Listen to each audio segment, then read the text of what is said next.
And for this next one, we got two guys that really need a win bad. Both haven't won in over 2.5 years. Mickey Gall, he's had a, a really unique UFC career to say it nicely. How he got in the promotion, some of his early opponents, he was able to get some wins, but he hasn't been able to get results against the higher tier competition. 7-6, 3 fight losing skid for Gall. For Ramiz Brahimaj, 10-5, 2-2 in the UFC. Came back after a long layoff and got dominated in May against Themba Garimbo. And all of his wins except for one, which was a second round submission, have been first round submissions. Kind of yet to prove he can fight when it goes past, 7.5 minutes.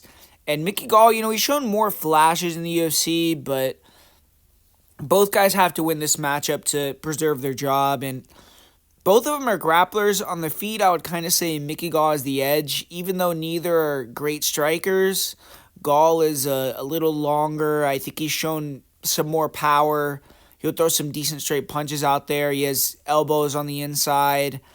I feel like he was moving a little bit better footwork-wise in his last fight. I think movement can be key in this fight for Gall if he uses it. And Gall has a really good chin. I think he's the more durable fighter. Ramiz, his hands aren't terrible, but he doesn't let his hands go much, very low volume. I don't think he likes getting hit or kind of getting in the fire.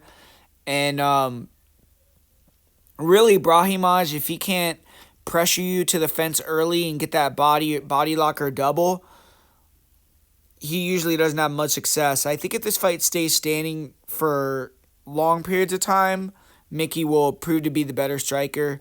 And Mickey has had some issues letting guys take him down and lay on him, but he's a decent grappler, and he's able to kind of stay safe. He did get dominated in a couple of his fights, Diego, where I think he had some issues going into that fight, but Mike Perry even was able to out-wrestle him and kind of control him. But he stuffed some takedowns versus Hafez, and he got back up off his back, so he hasn't been fighting too much frequently. He's been at Kill Cliff. Potentially, he's worked a little bit on that aspect, and it did look a little bit improved in that fight with Hafez. And Brahimaj's wrestling is not that good. If he can't just kind of use his strength to drag you down off the cage or find the back from standing in a weird scramble, it's not going to be him, shooting real nice takedowns and getting you down. He's submitted every fighter he's been able to take down early, so clearly he's a beast when he can get position on you when he's fresh, and nice back takes. He has a good front headlock position. You'll wrap the neck from the back too and get the rear naked chokes. But I think Mickey should win this fight. I'm going to go with Mickey. He's bigger. He's more well-rounded. I feel like he did show some improvements in the takedown defense versus Hafez, and if he can avoid getting taken down and subbed early, he should be able to kind of stick and move in the stand-up and get the win. And I think he has more cardio, more heart. If this fight hits the later rounds, I feel like Gall will take over.